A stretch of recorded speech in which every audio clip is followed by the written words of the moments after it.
I am Jacques Duranteau, chair of the Department of Anesthesia and Intensive Care, University Hospital of Paris-Saclay. So the fluid management of trauma patient is part of the damage control resuscitation. The goal of the damage control resuscitation is to provide only intervention necessary to control hemorrhage, to focus on reestablishing a survival physiologic status. The goal is to limit deleterious effect of hemodynamic instability, coagulopathy, hypothermia, and acidosis. And it's very important that we have to be focused on the fact that we have to stop the bleeding as soon as possible.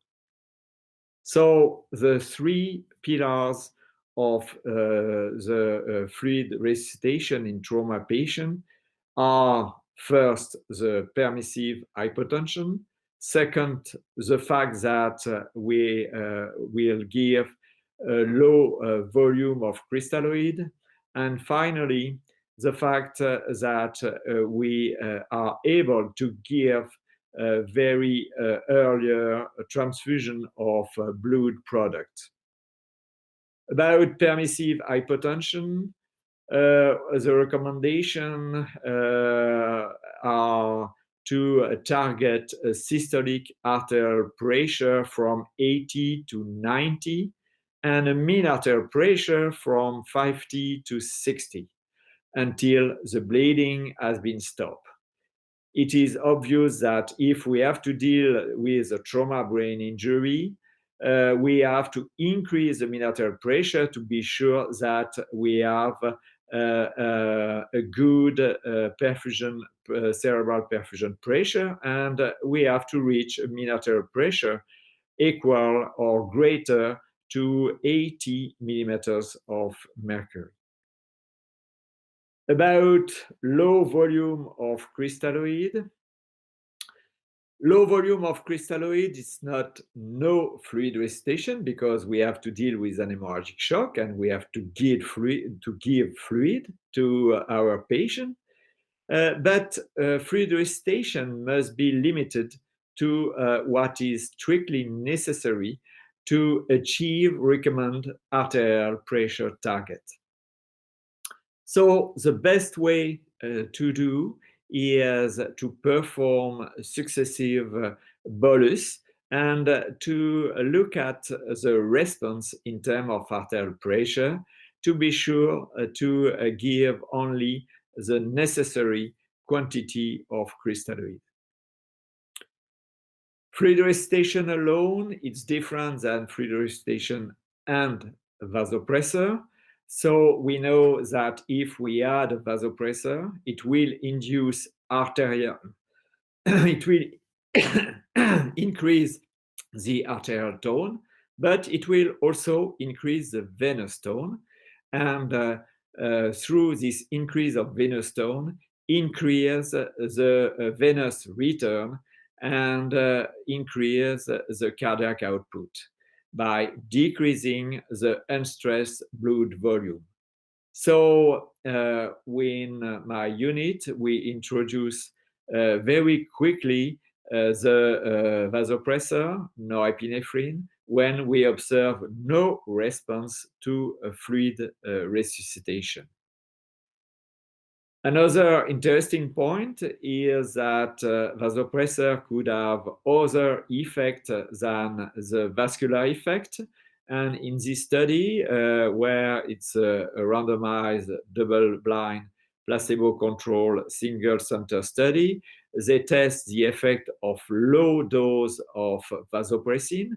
And you can see that this low dose of vasopressin was able to decrease the quantity of red blood cells, FFP, platelet, and fibrinogen, which was necessary for the resuscitation of this patient. So clearly, an hemostasis potential effect of low dose of vasopressin. So a very interesting effect that we have to take in account.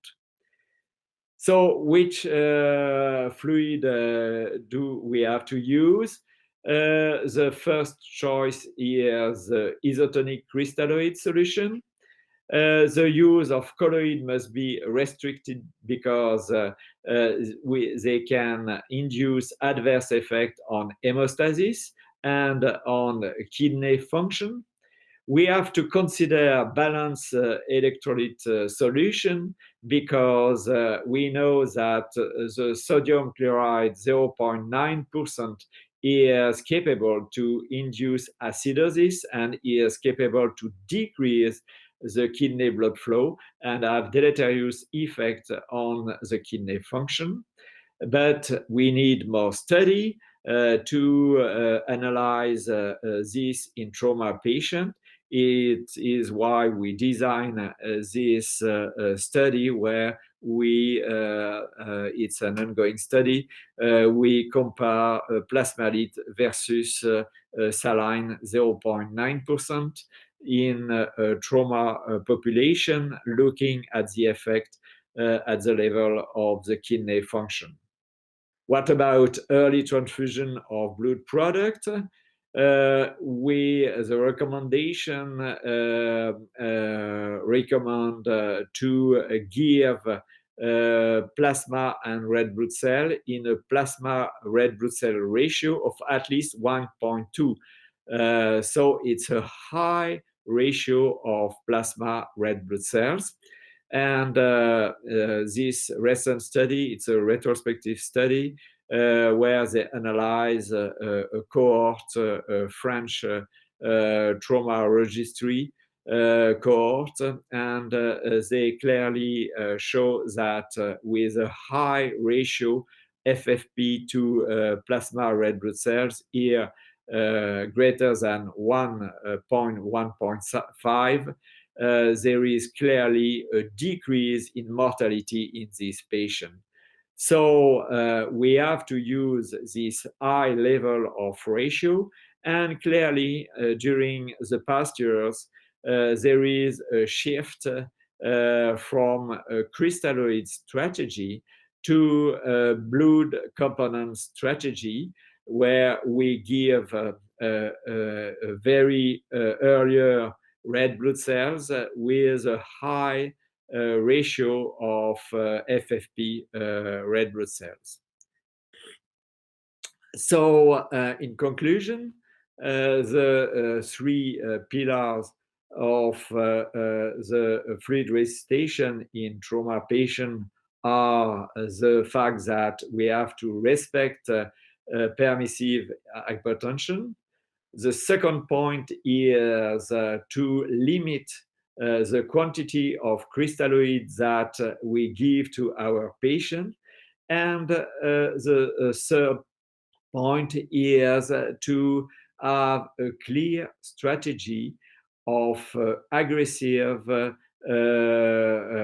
treatment of the coagulopathy by giving as fast as possible red blood cells and FFP and acid tranexamic and